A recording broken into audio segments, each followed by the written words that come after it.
Okay, let's talk now to Vanessa Neumann. She is a Latin America analyst at the Foreign Policy Research Institute. She's also the CEO of her own consultancy, Asymmetrica. She joins us from Washington.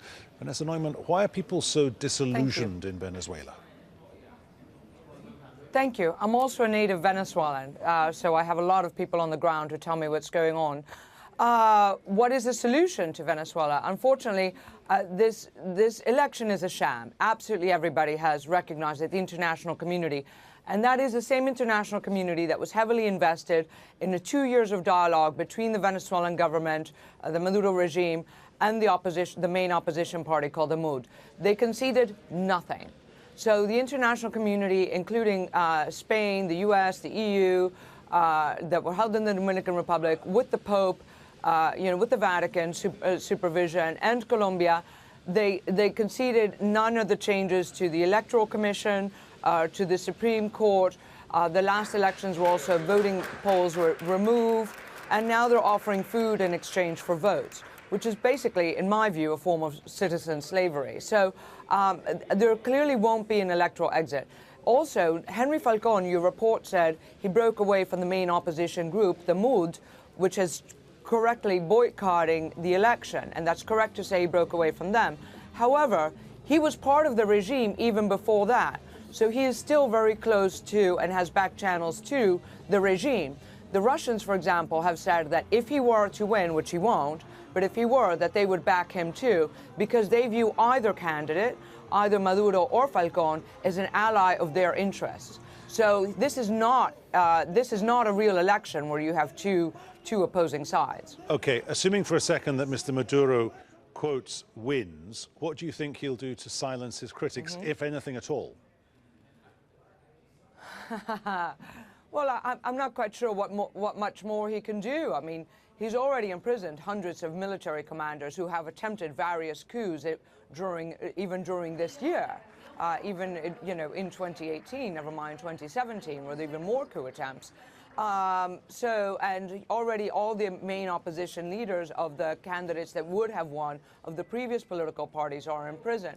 One of the things that he might consider doing is he might consider bringing in one of the opposition leaders, sort of B-level, not one of the top ones, and bring him in and join his administration, so that then he can turn to the world and say, see, we have a coalition government, I want peace, I want integration, and that he needs that sort of legitimacy for the international community to keep funding him and to help push back against the US-led sanctions.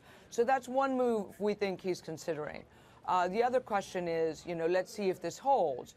The fact that there's, many plots brewing within his own party is very well known at this point. Okay, so, hyperinflation, we had it in our report there from our Latin America editor. 6 eggs cost the average person half a month's wages. You've got uber inflation as well. You've got 5 years of recession.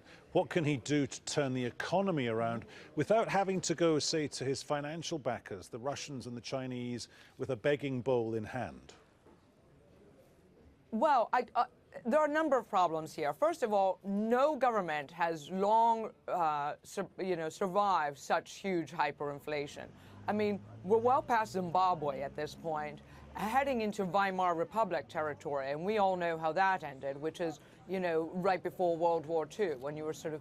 So that's the kind of terrain of hyperinflation where we're staring at 18,000%, according to the IMF, this coming year. So he would have to liberalize the economy, possibly dollarize, which is just completely unpalatable for him, return to private industry and return control. He can't do that because he has given all the control of the means of production of oil, mining, gas, electricity, even the construction, even the currency controls, and even the food distribution to the military in order for them to have a way to make money to keep him in power to prevent a coup. So if he takes that away from them, he will definitely have a coup.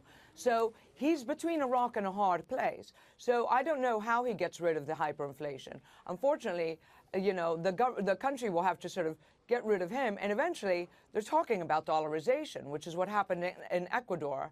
You know, there are no good choices for him at this point. Okay, Vanessa Neumann there in Washington. Thank you so much. Thank you very much for having me on.